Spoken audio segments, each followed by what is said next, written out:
Всем привет!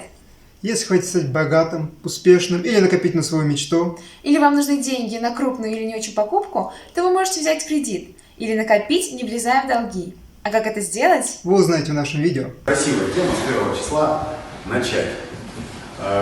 Учет, да? То есть, соответственно, за апрель вы четко поймете, куда у вас деньги ушли, либо не ушли.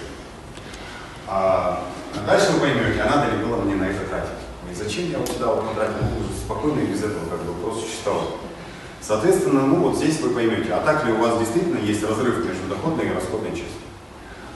Потом, когда у вас наступит некий баланс, да, и начнут доходы превышать, и обязательно смотрите, кстати, многие очень часто, да, говорят, что смотрите на расходную часть, но подумайте на самом деле и на доходную. Вариантов сейчас получить вот эту доходную часть, их великое множество. Но в первую очередь, даже начиная с того, что я вам сказал, что у каждого из здесь сидящих есть все равно некий источник дохода. Это не обязательно доходы, которые вы заработали. Это доходы, которые мы просто получили в силу того, что, я не знаю, сын, брат, сестра, и так далее. Плюс, это понятное дело, можно каким-то образом заработать. Можно найти вклад. Это тоже ваш источник дохода.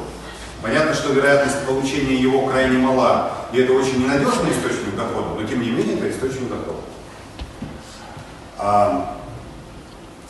Как только у вас доходы начинают превосходить расходы, подумайте о том, чтобы их сберечь.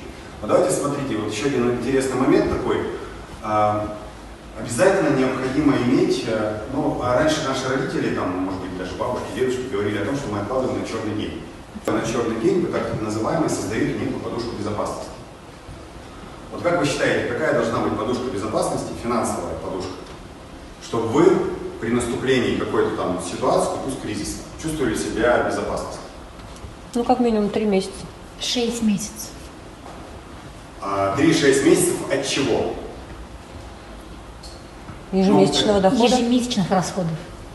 Накопление, ежемесячные расходы. 2, да? То есть кто-то сказал доходы, кто-то сказал расходы. Что правильно?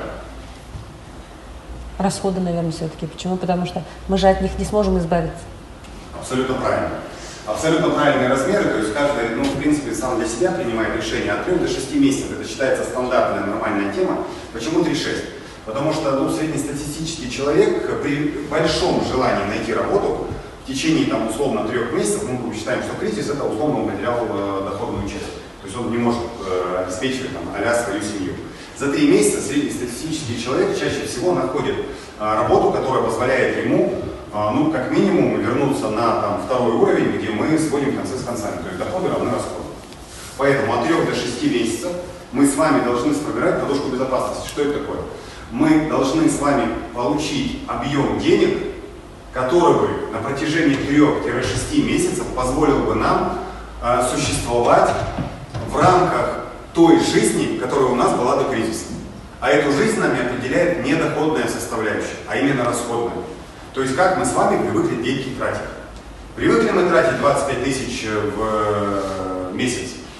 Соответственно, мы понимаем, что эти 25 нам вполне нормально. То есть мы себя комфортно в рамках этой суммы чувствуем.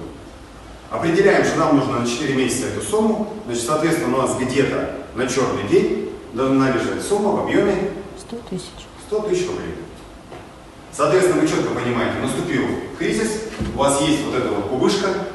Кубышка может лежать в банке, кубышка может, еще раз говорю, она может быть где угодно. Главный момент, вот эта кубышка должна быть ликвидна. Что такое ликвидно? Действующий, что ли? Не совсем. Например, если вы на эти 100 тысяч купили гараж, у вас наступил кризис. Надо сразу продать этот гараж. Если уйдет. Нет, или сдать в аренду. Тогда это вы просто генерите доходную часть от него. А по идее, вам нужны вот эти 100, то есть вам надо быстро продать. То есть вам ликвидность это то, что вы можете очень быстро сконвертировать в некую наличность, которая будет вам доступна для того, чтобы вы по что-то тратили. Поэтому вкладывать в какую-то недвижимость вот эту финансовую свою подушку безопасности, это совсем неправильно. Потому что, либо вы продадите быстро, но и дешево. Дешево, либо вы будете продавать долго, и эти деньги вы не получите.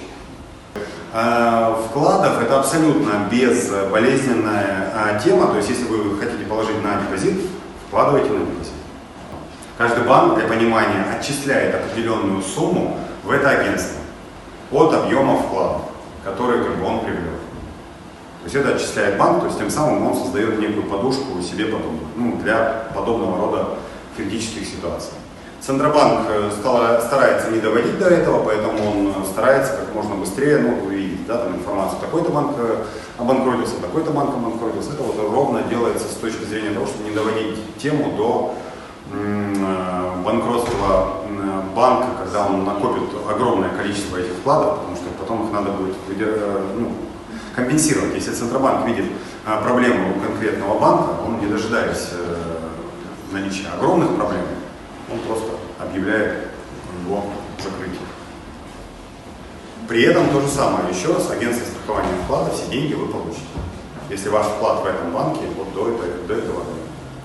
Поэтому это абсолютно нормальная тема. С точки зрения дальше, я еще раз говорю, там облигации, если говорить, облигации тоже абсолютно, практически безрисковая тема. Гарантированно порядка от 6 до 9% ежегодно вы будете получать, купив просто облигации. Хочешь сделать реальной свою мечту? Поступай в БГПО.